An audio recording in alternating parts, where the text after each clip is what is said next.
Glória a Deus. Meus amados e queridos irmãos, a graça e a paz do Senhor esteja com todos, amém? Queridos, por gentileza, você que trouxe um exemplar da Bíblia Sagrada, abra comigo no livro de Números. Livro de Números, capítulo de número 21.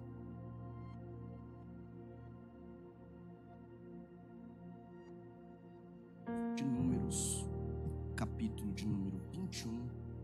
Enquanto os irmãos procuram o referido texto, eu quero aqui aproveitar e externar ao bom Deus toda a minha gratidão. Gratidão por mais esta oportunidade que o Senhor nos concede, poder retornar a esta casa, ser aqui mais uma vez tão bem recebido para nós, é motivo de grande alegria, de grande honra e de um grande privilégio. Pastora Gisele, obrigado mais uma vez, Deus abençoe. Quero pedir perdão aos irmãos pelo nosso atraso, eu estava chegando no horário, até que tivemos 2 acidentes ali na estrada, e acabamos perdendo bastante tempo ali, mas graças a Deus deu tempo de chegarmos aqui para liberar uma palavra que o Senhor colocou no nosso coração para os irmãos. Queridos, livro de Números, capítulo de número 21, versículo de número 4, por favor. Você que encontrou o texto sagrado e quer ouvir a palavra, diga amém. Está escrito assim: e eles partiram do Monte Or,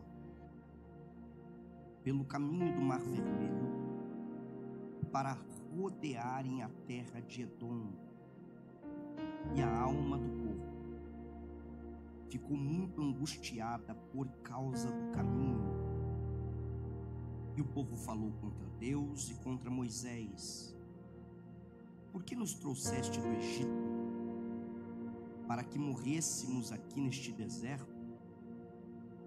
Porque aqui não há nem pão, nem água, e este pão tão vil traz repugnância à nossa alma.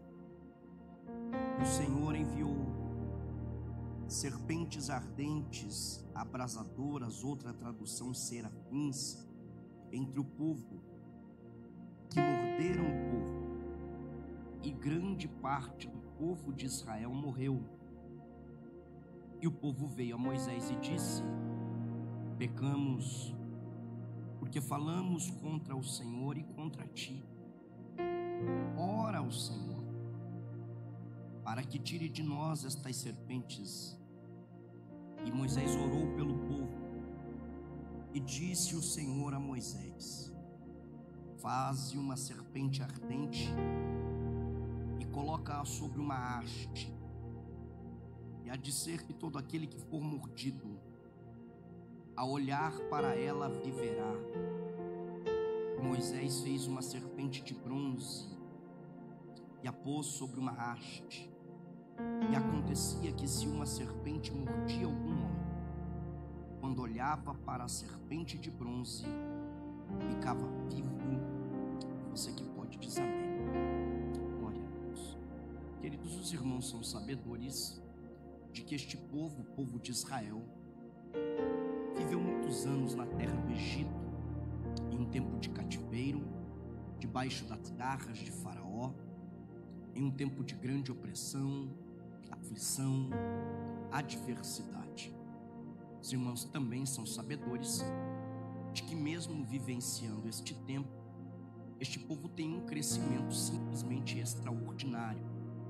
Crescimento este que deixa de forma muito evidente para nós que tempo de cativeiro, tempo de aflição, tempo de opressão, tempo de adversidade não pode de forma alguma limitar o nosso crescimento. O problema deste crescimento é que ele gera um incômodo ainda maior naquele que está sentado no trono do Egito, ao ponto que a situação se torna insustentável e Israel passa a clamar ao Senhor, pedindo por uma intervenção divina. A resposta do Senhor vai vir através da vida de um homem a qual Deus vai levantar, chamado Moisés. Quem é Moisés? Moisés é um homem a qual o Senhor escolheu para ser o líder, para ser o guia, para ser o condutor deste povo. De primeiro momento, repito, de primeiro momento, a responsabilidade que está sobre os ombros de Moisés é exatamente essa.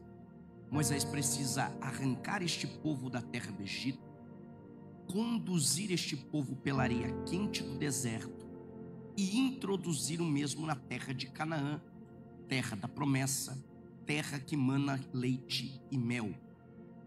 Com mão forte, o Senhor arranca Israel da terra do Egito. E quando abrimos aqui o livro de Números, nós vamos perceber que Israel está agora peregrinando pela areia quente do deserto, rumo à tão sonhada, rumo à tão desejada, rumo à tão sonhada, esperada Canaã, terra da promessa. Aldoir, o que é este deserto? Este deserto nada mais é do que uma verdadeira escola de Deus. Deus, como um pai, está ensinando aos seus filhos no deserto da vida lições riquíssimas, preciosíssimas, que eles não podem de forma alguma se esquecer. Sim, deserto é lugar de aprendermos com Deus. Sim, deserto ainda é a maior e melhor escola de Deus para as nossas vidas. Neste deserto, a qual Israel está aqui peregrinando, também é o lugar que Deus escolheu para provar o coração dos seus filhos, para saber o que de fato ali estava. Os irmãos, quando lerem Deuteronômio capítulo 8, os irmãos vão perceber que a preocupação do Senhor para com Israel não está ligada em saber se Israel chegará ou não em Canaã, até porque Canaã é promessa. Sendo promessa, é garantia de chegada, pois o Deus a qual servimos é um Deus que, quando promete algo, se encarrega de cumprir aquilo que prometeu. Logo, a preocupação do Senhor para com Israel está em saber se Israel continuará guardando os seus mandamentos, andando segundo a sua vontade. Para isso, Deus vai provar o coração dos seus filhos, porque é no deserto que as verdades do nosso coração se revelam. Não somente isso, esse deserto também é o lugar aonde Israel vai ter as suas maiores experiências com Deus. Não existe palco melhor do que o deserto para vermos as manifestações gloriosas do nosso Deus. Tudo que Deus queria, tudo que Deus esperava de Israel, era que eles depositassem toda a sua fé, toda a sua esperança e expectativa única e exclusivamente nele, no Senhor. Tudo que Deus queria era que Israel entendesse que ele, o Senhor, era poderoso o suficiente para suprir todas, repito, todas as suas necessidades no deserto. Tudo o que Deus queria era que Israel entendesse algo muito simples. O quê? Que o Deus que os tirou da terra do Egito cuidará deles no deserto da vida e se encarregará de os colocar em Canaã. Simplesmente assim, o Deus que tira do Egito, cuida no deserto e coloca em Canaã. Interessante é entendermos aqui que Deus está cuidando deste povo de uma forma simplesmente extraordinária. Os irmãos são sabedores que no deserto durante o dia o calor é terrível, o calor é insuportável. Mas diz a Bíblia que no deserto durante o dia, Deus manda uma nuvem para fazer sombra para o seu povo resistir ao calor do deserto e prosseguir jornada. É uma espécie de refrigério em meio ao deserto. O que eu acho mais lindo é que o Deus que trabalha durante o dia não se ausenta no período da noite, nem deixa de trabalhar só que à noite. Deus trabalha de uma forma diferente, até porque a necessidade é outra. À noite no deserto é o frio que é terrível, É o frio que é insuportável. Por esse motivo, à noite, diz a Bíblia que Deus manda uma coluna de fogo, que vem com a intenção de aquecer quem está com frio e iluminar o caminho do seu povo no meio das trevas, no meio da escuridão. Que Deus é esse? Deus que traz sombra, aquece, ilumina caminho. É o mesmo Deus que, quando Israel tinha sede no deserto, através de uma rocha que misteriosamente aparecia, Deus fazia com que daquela rocha vertesse água para o seu povo beber, matar a sua sede. E quando aquela rocha não apareceu, a ordem de Deus a Israel foi essa: cava um poço no deserto e canta para esse poço seco, porque enquanto vocês cantarem para o poço seco, eu vou fazer com que a água brote do poço.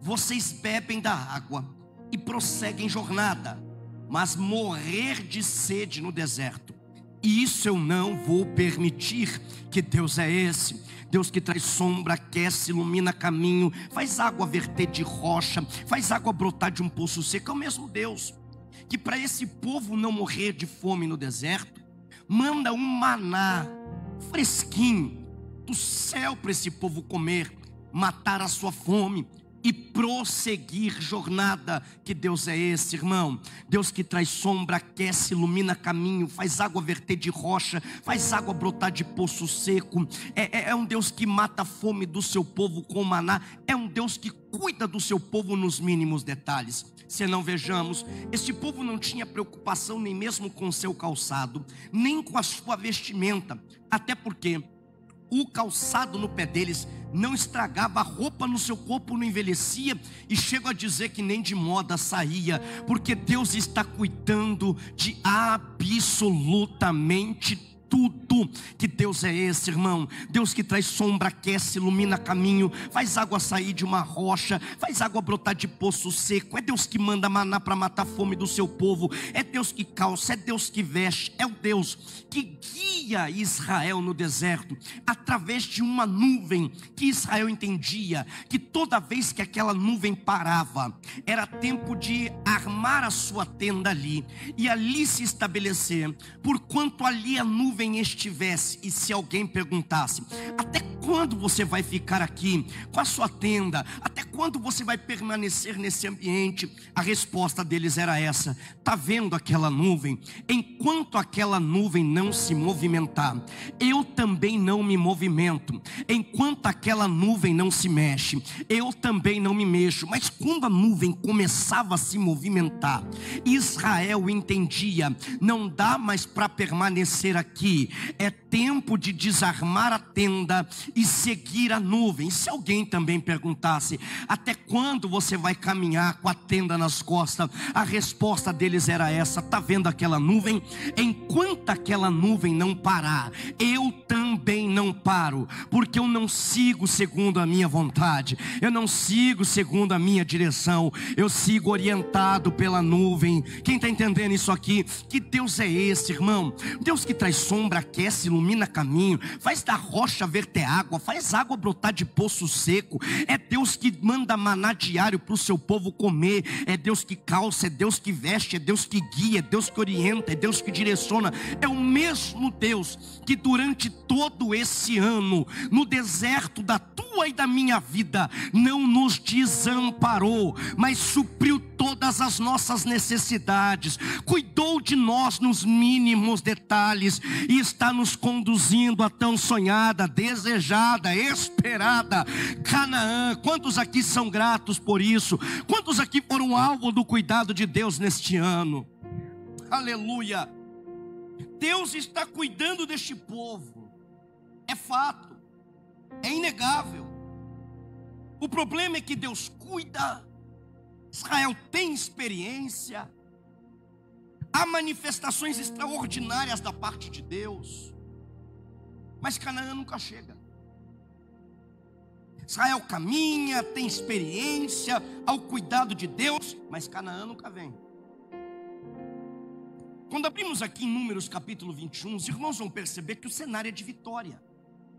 Há um rei cananeu chamado Arade, que recebe informação privilegiada acerca de Israel, de por onde Israel passaria, arma então uma emboscada e captura alguns homens de Israel, os leva como prisioneiros. É nesse momento que Israel vai fazer uso de uma arma que nunca falha, chamada oração. Israel vai orar ao Senhor, vai fazer um voto com Deus. E o voto é esse: Senhor, se Tu nos der vitória sobre os nossos inimigos, nós não faremos aliança com eles, pelo contrário, nós os destruiremos. Deus gostou do voto, deu vitória a Israel. O cenário aqui é de vitória, e isso me preocupa. Aldoir, se preocupar com vitória, perfeito, e isso me preocupa. Nós estamos vivenciando um tempo, queridos, aonde acredito que nunca se falou tanto de vitória. Nós diariamente recebemos uma enxurrada de mensagens dizendo: você vai vencer, você nasceu para ser vencedor, você vai conquistar. Aldir, você está dizendo que você é contra isso? De maneira nenhuma. Só que a mensagem está incompleta. Por quê? Porque nós nos preocupamos tanto em vencer, tanto em conquistar, tanto em chegar, e vencemos, chegamos, conquistamos, mas esquecemos do pós-vitória. E aqui está a minha preocupação. Nós nos preocupamos tanto em vencer, que acabamos esquecendo que a vida não acaba depois que eu venço. A vida aqui termina quando eu chego em Canaã. Vou repetir isso aqui para você. O grande problema é que nos preocupamos tanto em vencer, que esquecemos que se vencer hoje, mas perder amanhã, não adiantou de nada. Nós nos preocupamos tanto em conquistar, vencer hoje, e vencemos. Você está aqui, é uma vitória, mas se amanhã você perder, irmão, e essa derrota lhe custar Canaã, não adiantou de nada ter vencido hoje. Você está entendendo? Aldoir, o que acontece pós-vitória? A vida continua. A vida não termina depois de uma grande vitória. E digo aos irmãos, a minha preocupação no pós-vitória está no seguinte sentido. Qual, Aldoir? Exatamente esse aqui. As maiores quedas, os maiores escândalos, os maiores fracassos aconteceram após pessoas terem chegado no ápice, após elas terem alcançado o tão sonhado sucesso, a tão desejada vitória. Muitos se preocupam em vencer, poucos se preparam para o pós-vitória. E quando eu estudava isso aqui, o Senhor falava algo no meu coração. Existem vitórias que eu não concedi a você, e também não concedi a outras pessoas, e recebe quem quer. Não foi porque eu não quis te dar vitória, é porque eu sabia que se eu te desse vitória ali, eu te perderia logo em seguida. A preocupação de Deus não está em fazer você vencer. A preocupação de Deus está em saber se você vai ter estrutura para o pós-vitória. E aqui está o problema. Israel venceu, só que pós-vitória a vida prossegue. Eles continuam caminhando no deserto. Qual o problema? É que o caminho que eles vão fazer agora é um caminho de rodear a terra. Diga comigo, rodear a terra. Eles vão rodear aqui a terra de Edom. E isso aqui mexe comigo, porque Israel começa a caminhar. Só que esse processo de rodear a terra, ele é complicado demais, porque a impressão que dá é que você não saiu do lugar, sim ou não? Não, de conta, o cenário não muda. O cenário é o mesmo. Você não está parado, você não está estagnado. Você está caminhando, tem movimento, mas a impressão que dá é que se tivesse parado. Afinal de contas, você anda, se cansa, vai e não sai do lugar. O cenário não muda. A história é sempre a mesma. E sabe qual o problema de rodear a terra? É que você entra num culto como esse pela manhã, com anos já se findando, com algumas conclusões na sua mente, dizendo: eu acho que esse ano as coisas não deram certo porque eu tomei a rota errada. Só pode. Foi de janeiro a dezembro. Parece que nesse processo de rodear a terra, eu caminhei, eu me movimentei, mas a impressão que tenho é que não saí do lugar. Nada mudou. O cenário é o mesmo. Aí você entra aqui cogitando a hipótese de ter errado o caminho. Aí entra Deus aqui nessa manhã e diz: não, o caminho era esse mesmo. Irmãos, e o que mais me choca, pastora, nesse texto, é entender que o caminho não estava errado. Aldoir, o caminho não estava errado. Não estava errado, irmão. Pelo incrível que pareça. Por que não estava errado? Porque esse caminho de rodear a terra era um caminho de proteção, de preservação. Perceba isso. Israel parece não estar saindo do lugar, está rodeando a terra. Mas olha que coisa extraordinária. A Bíblia vai dizer que esse caminho que Israel está trilhando aqui vai gerar neles uma terrível e profunda angústia. O que a gente precisa entender, eu sei que vai ficar um pouco complicado você conseguir dar um glória com o que eu vou falar agora, mas vamos lá. O que a gente precisa entender é que caminho certo e caminho de Deus nem sempre vai gerar em mim prazer, satisfação, alegria. Às vezes o caminho que Deus me quer trilhando é um caminho que vai gerar em mim angústia. Eu não sei se o caminho está certo ou errado pelo que sinto. Está entendendo isso aqui? Isso que eu preciso ter como compreensão. A rota não está errada. O problema é que eu penso que caminho que Deus me coloca é caminho que eu tenho que sorrir. O problema é que eu penso que caminho que Deus me faz trilhar é caminho que tem que me gerar satisfação, prazer, alegria, gozo. Nem sempre. Às vezes o caminho que Deus nos fará trilhar é um caminho que vai nos gerar angústia. Aldoir, se o problema não é o caminho, se o problema aqui também não é a angústia, porque a angústia aqui é natural sentir, sim ou não? É nosso, irmão, quem não sente, é ou não é? É natural. Não tem como não se angustiar pelo caminho. O problema não é o caminho, o problema não é a angústia que sinto pelo caminho que trilho. O grande problema aqui é como eu vou reagir à angústia que sinto pelo caminho que estou trilhando. E aqui está o problema de Israel: reagir mal no deserto. Esse é o problema. O problema não é o caminho. Diga, não é o caminho. O problema não é a angústia. O problema é como eu lido com a angústia que sinto pelo caminho que estou trilhando. Esse é o problema. Israel reage mal.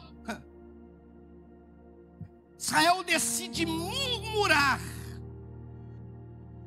E agora, quando Israel murmura, aquele que era caminho de preservação de Deus torna-se caminho de morte. Explica, vem comigo. Esse lugar onde Israel está, segundo muitos estudiosos, ele é um ambiente cheio, repleto de serpentes. Cheio. Mas os irmãos perceberam que enquanto Israel não murmura, nenhuma serpente aparece, nenhuma serpente ataca nenhum israelita. É como se Deus estivesse com a mão dizendo: serpente, está vendo esse povo que parece estar perdido? Esse povo tem dono, esse povo é meu. Você não tem legalidade para tocar em nenhum, envenenar nenhum deles, matar nenhum deles. Este povo é meu, tem dono. Só que quando Israel decide abrir a boca para murmurar, até porque quando o caminho não me agrada, em vez de adorar, eu decido murmurar, né? É o que Israel faz. Quando Israel decide falar mal do maná, fale mal do que você quiser, só não fale mal do maná. Quando Israel não se agrada pelo caminho que trilha, a primeira coisa que faz é lembrar-se do Egito e murmura.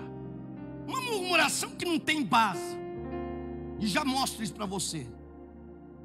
E quando Israel murmura, é como se Deus tirasse a mão e dissesse: serpente, vai lá e mostra para eles o que acontece quando eles decidem mal. Serpente, vai lá e mostra para eles o que acontece quando eles resolvem murmurar em vez de adorar. Serpente, vai lá e mostra para eles qual é o salário do pecado. Serpente, vai lá e mostra para eles o que acontece quando eu tiro a minha mão, quando eu tiro a minha proteção de sobre o meu povo. Quem está entendendo isso daqui essa manhã, irmão? Aquelas serpentes ardentes, que não são serpentes de fogo, elas são chamadas assim porque a sensação de alguém que era atacado por uma serpente dessa era de que brasas de fogo estivessem sendo colocadas dentro dessa pessoa e levando ela a ser consumida por essas brasas de fogo até a morte. Por isso serpentes ardentes, abrasadoras ou serpentes serafins em outras traduções. Agora entende isso aqui: muitos israelitas estão morrendo no deserto, e posso dizer, já às portas de Canaã. Como isso me preocupa, irmão? Quem está morrendo aqui é pessoas que saíram do Egito, tiveram experiências extraordinárias com Deus no deserto, mas por decidir mal, estão caindo envenenados por o ataque da serpente. Começaram, brota o poço, e brotou água do poço, eles beberam. Tem água, não tem água? Então peraí, então essa murmuração não tem base. Como que não tem pão? Como que não tem água? A verdade não é que eles estão dizendo que não tem pão e não tem água. A verdade é que eles estão insatisfeitos com o maná que Deus manda, com a forma de Deus trabalhar no deserto. Não é que não tem pão, não é que não tem água. Permita-me aqui abrir esse parênteses, logo fecha. É que eles estão confundindo Deus com o gênio da lâmpada mágica. Que tu dá uma esfregadinha, faz 3 pedidinhos, 3 desejos, né? Ele tem que realizar o seu desejo. Só que Deus não é o gênio da lâmpada mágica. Deus não tem compromisso. Eu sei que você talvez não vai gostar do que vai ouvir, mas vou ter que falar. Deus não tem compromisso em satisfazer os meus desejos. Os meus, tá? Os meus. Deus não tem compromisso em satisfazer os meus desejos. Deus tem compromisso em suprir as minhas necessidades. Deus não prometeu para Israel céu no deserto. Deus não prometeu a Israel que ele satisfaria todos os seus desejos no deserto. Mas eu disse: pode ir que eu cuido. O que é tua necessidade eu vou suprir. Sabe qual é o nosso problema? É que a gente pensa que precisa de algo, só que só Deus sabe o que de fato a gente necessita. Deus está deixando claro: meu compromisso, suprir as tuas necessidades. E essas eu tenho feito. Quando o caminho não agrada, Israel murmura. Quando o caminho não agrada, Israel peca. E o salário do pecado é há um pecado, murmuração, há uma consequência, a morte. As serpentes atacam o povo morre. Só que tem algo estranho acontecendo aqui. O que, Helder? Percebeu que toda vez que acontece algo de errado com o povo de Israel, quem toma a frente, quem toma uma atitude é Moisés? Sim ou não? Dessa vez Moisés não faz nada. É como se Moisés cruzasse o braço e dissesse assim: dessa vez eu não me mexo. Dessa vez eu não faço nada. Porque Moisés entendeu uma verdade. Qual? Existem coisas que não cabem a mim. Existem coisas que cabem ao povo. Existem coisas que não sou eu que devo fazer. Existem coisas que tem que partir deles. E isso aqui é um momento em que a atitude tem que ser tomada pelo povo e não por Moisés. É o povo que tem que reconhecer que acabou de fazer. E eles reconhecem, vêm até Moisés e dizem: Moisés, temos uma confissão a fazer. Digam: pecamos contra o Senhor, pecamos também contra ti. Moisés, temos um pedido a te fazer. Diga: qual é o pedido? Ore ao Senhor, para que o Senhor tire do nosso meio estas serpentes. Israel não esqueceu de um princípio. Qual?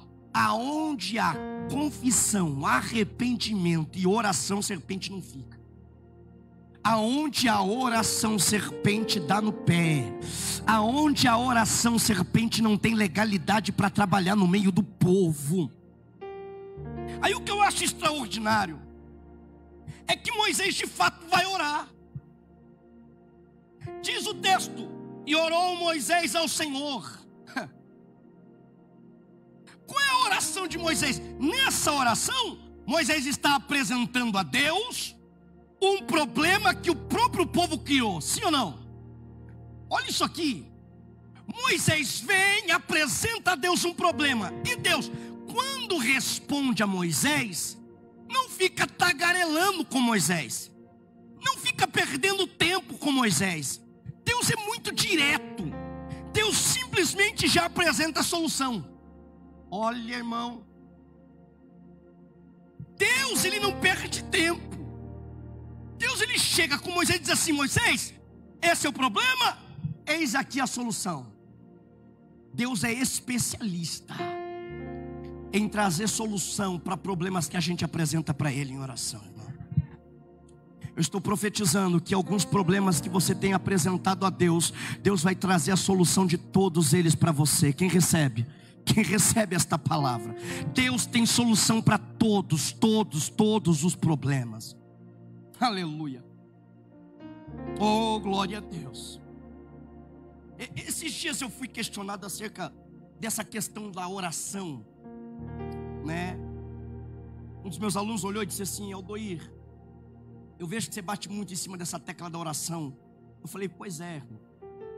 Não, porque eu oro tantas horas, eu faço isso. Eu falei assim: o segredo não está no tempo de oração que você tem, o segredo está no quanto você ora certo.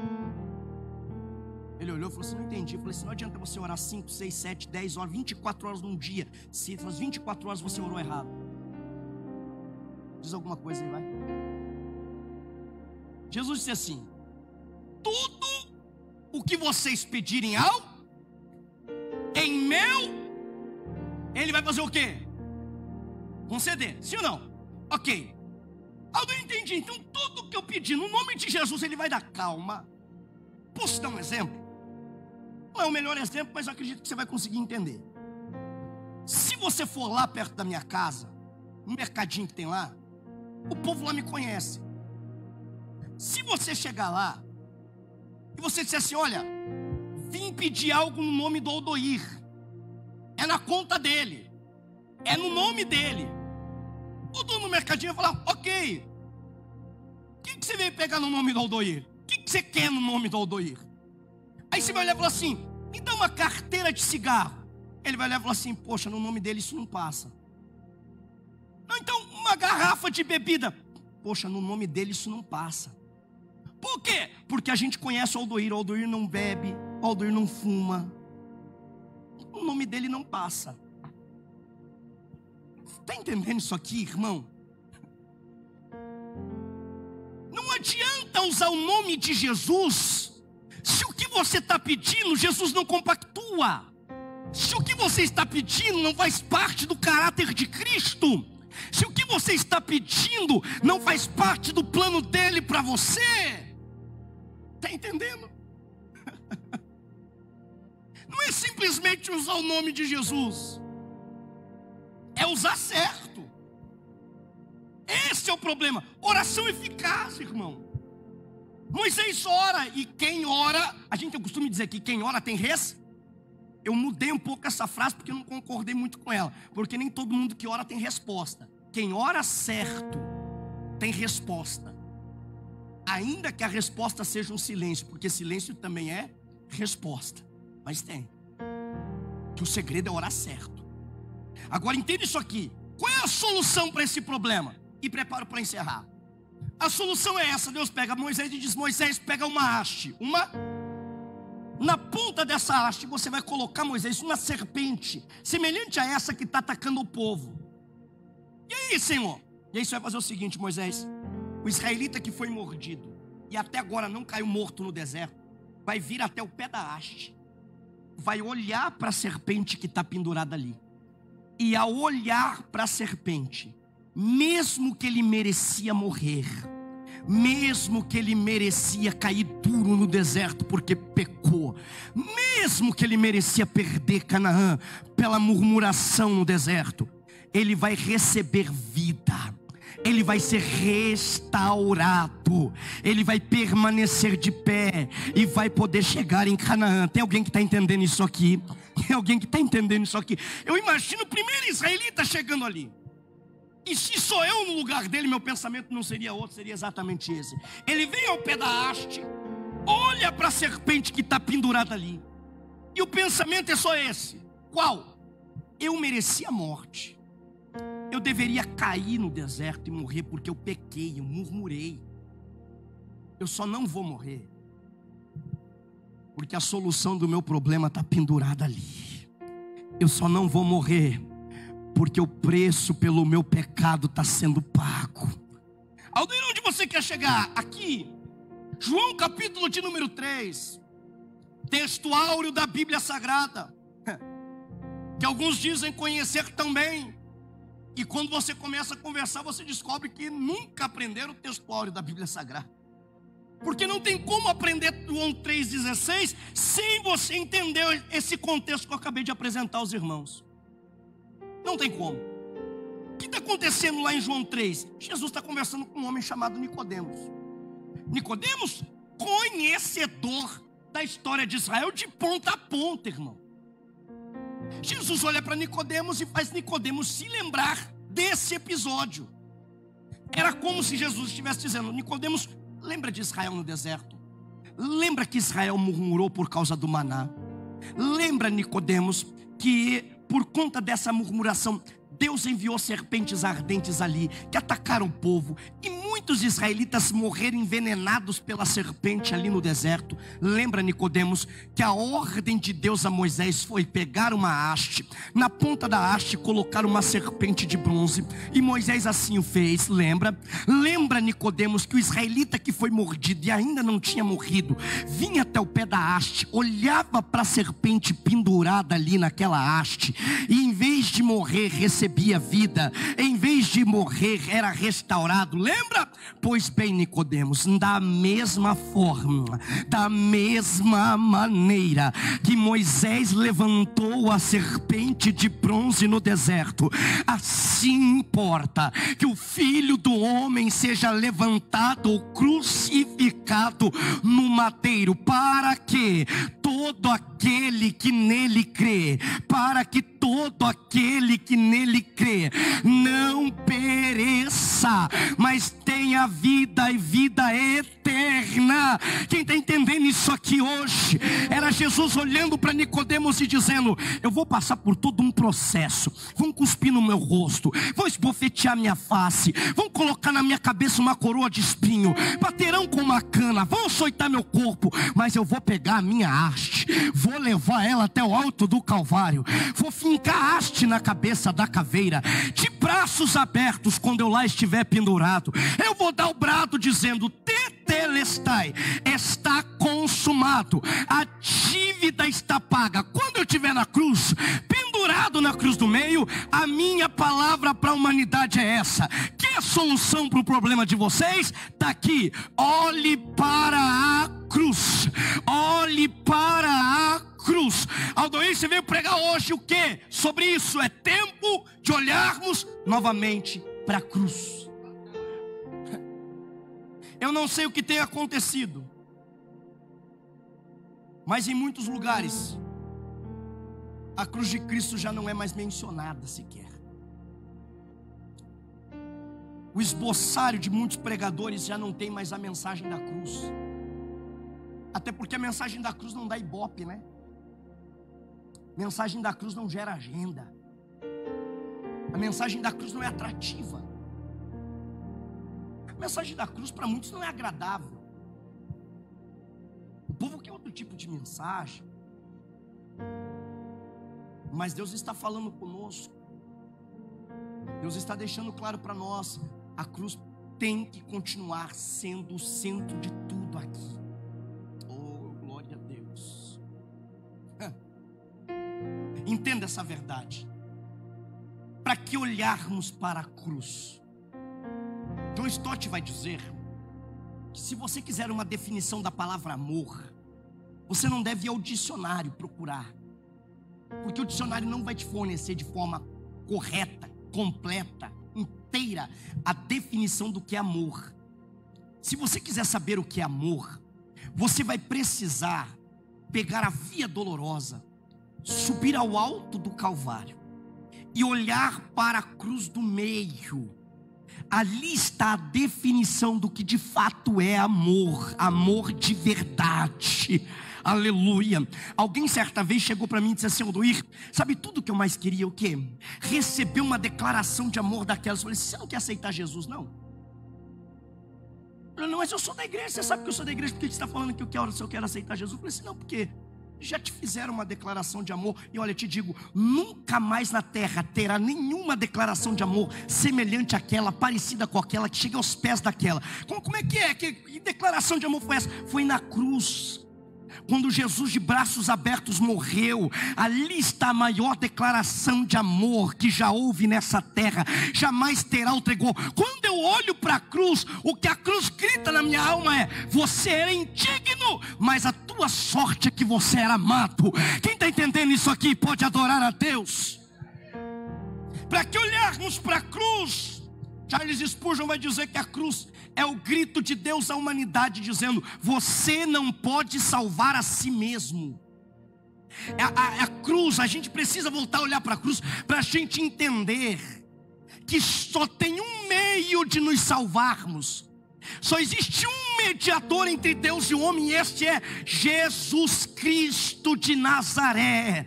Oh, aleluia! Ele é a ponte que nos liga novamente ao Pai. Para que olharmos para a cruz, porque a cruz nos nivela, irmão. A cruz nos nivela. Olha, desculpe, mas eu não consigo entender. Eu rodo esse Brasil todo, irmãos, e a gente passa por alguns lugares que é terrível. É terrível. Um lugarzinho para a gente encontrar gente soberba, irmão. Olha, a gente passa em alguns lugares que é difícil. Difícil, irmão. Eu falo para você. Eu vou contar um fato. Não vou citar nome por ética. Estou em um congresso de missões para pregar. Chega o líder geral das missões. Ele entra, passa por todos nós. Eu estiquei a mão para cumprimentá-lo, e do jeito que eu estiquei a mão ficou. Olha, não tem problema, eu estou dando a paz. Você não tem, volta para mim, né? Está tudo certo. Não é assim? Chegou na hora da apresentação, um irmão muito simples foi fazer a apresentação dos visitantes. Está conosco aqui o irmão fulano de tal. Ele levantou e disse: irmão não, presbítero fulano. Foi engraçado, foi consagrado, deixou de ser irmão.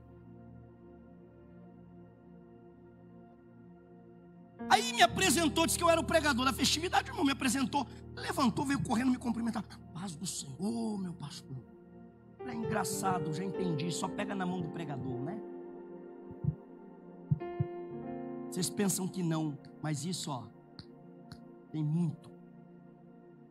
Sabe o que é isso? Gente que até agora não aprendeu a olhar para a cruz. Ô, irmão, por que, Aldoir? Porque quando eu olho para a cruz, eu percebo que a cruz nos nivela. Não dá para entender gente soberba aqui dentro, não dá. Porque quando a gente passa daquela porta para cá, aqui só tem uma classe de pessoa.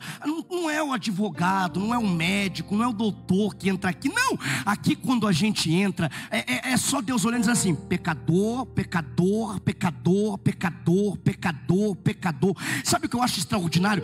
Tudo dependente da mesma graça, do mesmo sangue, do mesmo sacrifício. Quem está entendendo isso aqui? Está na hora da gente olhar para a cruz, para a gente entender que aqui o único que de fato é grande é Ele. Ele. Para que olharmos para a cruz, para entendermos que nós éramos devedores. E encerro. Mas a dívida foi paga, irmão. Eu gosto de Paulo, quando Paulo escreve Colossenses capítulo 2. Se não me engano, versículo 13 e 14. Paulo vai falar sobre o escrito de dívida. Aldo, o que era esse escrito de dívida? Um documento escrito de próprio punho, onde aquele que devia ia escrevendo tudo o que ele estava devendo, para quem ele devia. Então ele vem escrevendo: deu para o fulano, deu para o ciclano, deu para o beltrano. escrevendo de próprio punho, ele está atestando que deve, sim ou não? Só que quando ele chegava no final da lista, ele dizia assim: devo, não nego, mas não dá para pagar. Não tem condição alguma de pagar essa conta, está muito alta. O que acontecia com uma pessoa dessa? Existiam pelo menos 3 possibilidades. Primeira, era levado como escravo. Segunda, ele era morto. Ou a terceira, que é a melhor. Qual? Quando um parente endinheirado aparecia, um parente com condição de pagar a conta aparecia e dizia: até para cá o escrito de dívida do Aldoir, por favor. Ele pegava o escrito de dívida, e quando ele pegava o escrito de dívida, ele começava a pagar a conta. E na medida com a qual ele pagava a dívida do Aldoir, ele riscava: não deve mais, tá pago, tá pago, tá pago. E o que eu achei mais extraordinário é que naquela época, na época de Paulo, geralmente pegava-se esse escrito de dívida e não era com prego, era com um cravo ou numa madeirinha, em alguns casos até na porta da cidade, que era de madeira. Pegava-se o escrito de dívida e com cravo fincava ele na madeira. E aí, Aldoir? E aí que qualquer um que passava olhava e dizia: o Aldoir devia, mas não deve mais. Alguém com condição de pagar a conta passou por aqui, pagou a dívida do Aldoir e ele já não deve mais. É por isso que agora, quando você lê Colossenses capítulo 2, vai fazer sentido. Por quê? Porque Paulo diz que o nosso escrito de dívida, que era contra nós, que nós não tínhamos condições de pagar, ele foi cravado na cruz do Calvário. É por isso que Cristo está de braços abertos dizendo: tetelestai, a dívida foi paga, não deve mais nada, eu paguei a tua conta. Oh, glória ao nome do Senhor. Qual foi o preço? Pedro vai dizer: não foi com ouro, não foi prata, não foi dólar, não foi euro, não foi com coisas corruptíveis, mas foi com o precioso sangue de Jesus Cristo. Você pode ficar de pé adorando a Deus nesse momento? Aleluia. Aldoir, você está querendo me dizer essa manhã que a solução está na cruz? Exatamente isso. Olhe para a cruz de Cristo. Ali está o amor que te preenche. Olhe para a cruz de Cristo. Ali está a solução para os teus problemas. Olhe para o homem pendurado na cruz do meio. Oh, glória a Deus. Eu queria orar com você. Feche os seus olhos. Oh, glória ao nome do Senhor. Glória a Deus. Ore, ore, ore. Pelergue de colamante o managai. Se você é grato pelo sacrifício da cruz, aleluia, libere uma palavra de adoração e de gratidão a Deus. Levante a sua mão se você puder, se você sentir de Deus. Levante a tua mão para adorar a Ele, para liberar uma palavra de exaltação. Diga: Senhor, eu te louvo, eu te agradeço, eu te exalto, Senhor. Aleluia, aleluia. Daqui a pouquinho, irmãos, nós vamos chegar em Canaã. Só mais um pouquinho de tempo e Canaã vai chegar. O que há de vir virá, irmão, não tardará. Não perde a esperança no deserto da vida. Não murmura, abra a boca para adorar a Deus. Eu sei que as coisas não estão fáceis, eu sei que as coisas estão complicadas para muita gente, mas a solução não é murmurar, a solução ainda é adorar, a solução ainda é exaltar, a solução ainda é olhar para a cruz de Cristo e entender que você foi comprado por Ele. Adore a Ele essa manhã, exalte a Ele nessa manhã, libera uma palavra de glorificação a Deus. O Espírito de Deus quer te fortalecer hoje, o Espírito de Deus quer te encher nesta manhã.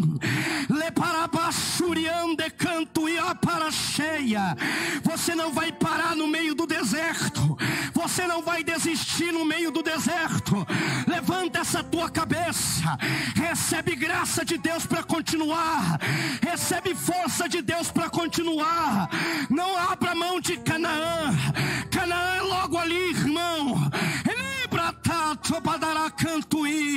Deus vai continuar cuidando de ti. Deus vai continuar cuidando da tua casa. Deus vai continuar cuidando da tua parentela. Você pode abrir a boca para adorar a Ele. Faça isso com liberdade. Pode adorar a Deus. Pode cantar uma canção. Exalte ao Senhor. Ele te aparachandará e eu paracanda.